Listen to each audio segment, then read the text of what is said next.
Since I've done both a master and a PhD, I knew from the beginning that I wanted to do a master. A master is very helpful in terms of employability and your career prospects. That was clear. With a PhD, it is something that normally doesn't come into your mind straight away when you think about your future career, when you start studying. But as you progress in your master, you start to think, where do I want to go? And I felt that in the area I work in, having a doctorate is something that is really beneficial, because the research that we work in is something you can't just grasp in a master. You need more years to actually dig in and understand the field you're working in. And the PhD is perfect for that. What do you think? I would agree with a lot of what you said. When I was going into the Masters, I was actually much more uncertain about whether I was actually the right candidate for postgraduate study. I wasn't completely enthused by my undergrad, and I was looking for an MSc to kind of nearly take me in a different direction. When I got here, I found that it was perfect for me. It was a great fit. I loved doing continuous reading and research. I did really well at the assignments, and exams and so forth. I guess I continued on with further postgraduate study with the PhD, as David said, to increase the depth of focus, to keep researching, because I was looking for a research job, an R&D job that I didn't have the skill set for with just a master's. So yeah, I wanted to understand more about the area, to eventually hopefully get, I guess, the kind of type of job I would like. When you actually come to the point where you think, I can do a master or a PhD, above, there are a few things that are really important that should come with your mind. The thing to start with, and that's always important, is to actually think, what kind of level of quality do I want? So where is it in terms of, one thing is to look at ranking, but also just looking at the academics. Are they the leaders in their fields?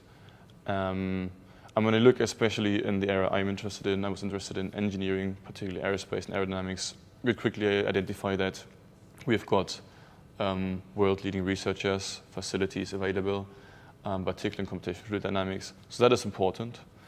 And then obviously environment you work in is very important. You spend 1 year or 3 years for a PhD here, and you will end up being really stressed in between. So you need a really relaxed and calm environment, an environment that fosters your skills, that allows you to be creative. And that's what I found in Swansea. I'd agree.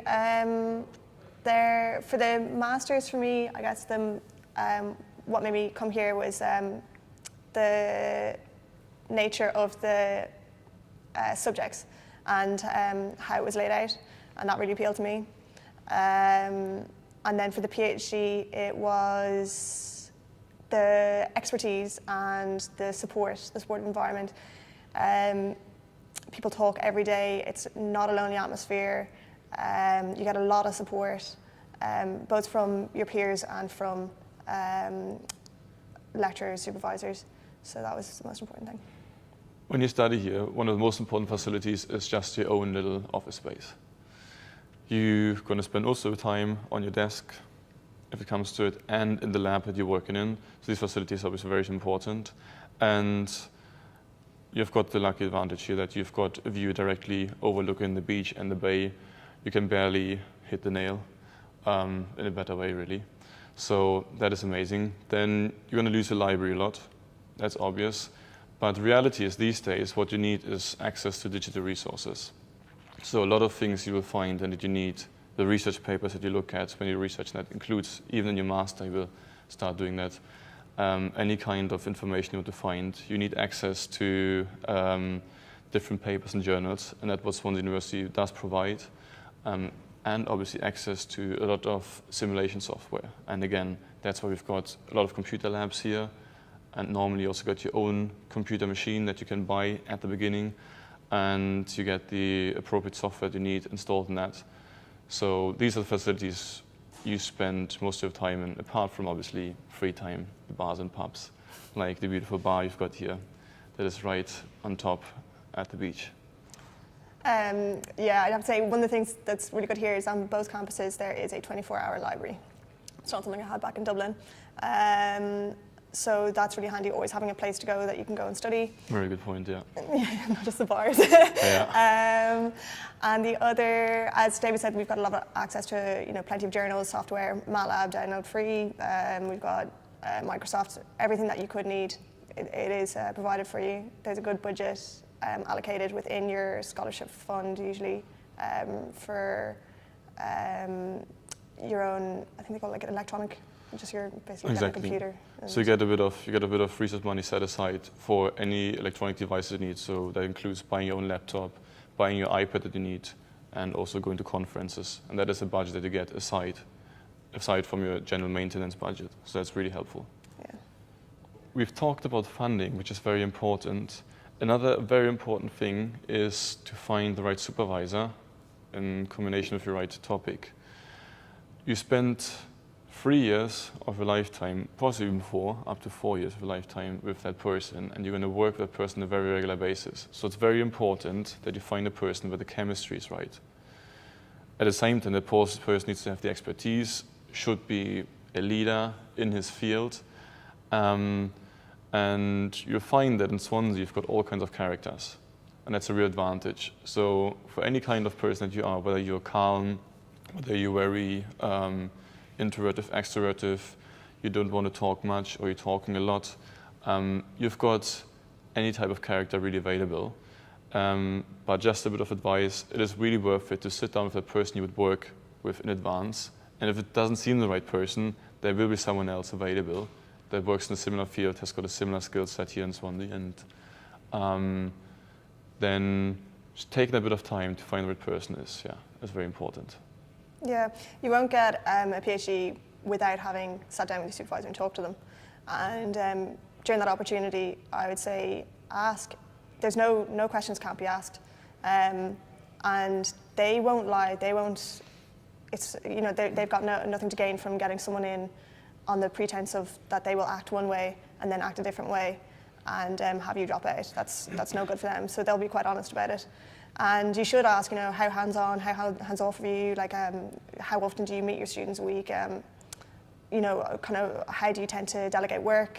And they'll give you a very honest answer. And it's up to you to say, like, I can't work that, or that sounds great, that sounds perfect for me. So prepare your questions before you go in. Know yourself, know how you work, know what you need, and be honest with yourself about that. And then ask a lot of hard questions to your supervisor. Yeah, exactly. And you're also interested in finding out what degrees of freedom you have when you work in. So some prefer to actually have a lot of control, some supervisors, which means they will give you a strict route to go down to, which some people need. Some people prefer to work more open. And these are some of the things you really have to think about. When you start your PhD, and when you're interested in the PhD, one of the most important things to think of is the funding and where to get the funding, apart from finding a supervisor on the topic. Luckily, Swansea University has got a lot of opportunities in terms of funding. Some PhDs are funded and NGs are funded by industry partners. There are a lot of links that we have got here in Swansea University with various industry partners like Airbus, Rolls-Royce, Tata Steel, Renishaw, just to name a few. That is one route to go down. If you've got a very particular field you're interested in, then it might be worth applying for funding at a governmental institution. Or you can even find internal funding if your supervisor believes that if you find a person you want to work with that is really interested in the topic you've proposed and believes also in your skills, you can actually find internal funding in Swansea University as well. Yeah, I'm quite lucky. I just applied for a PhD that was funded. I didn't seek funding for my master's, but I know that there are a lot of scholarships that are offered as well, so it's worth applying for it early on. Being a postgraduate student in engineering here in Swansea University is a really exciting thing to be, because on a day-to-day basis, you might think all you're doing is you come to university, you sit down on your desk, you turn on your laptop or your computer, and you spend 8 hours in front of it trying to either write a code or just trying to research something or trying to set up an experiment. Reality is, though, since you are required not only to do research, but to also do outreach, to help and collaborate with other people. It will be a very diverse environment you work in, so you can have those days, but if you choose to have a more vibrant day, or just a general vibrant lifestyle, you've got lots of opportunities to actually dig into other small projects that you can do at the same time that help you a lot with understanding your own field better from a different perspective. Or you can help with things like ambassador work, which just fosters your soft skills. So the way your day goes is entirely up to you, and that's one of the really valuable things to have.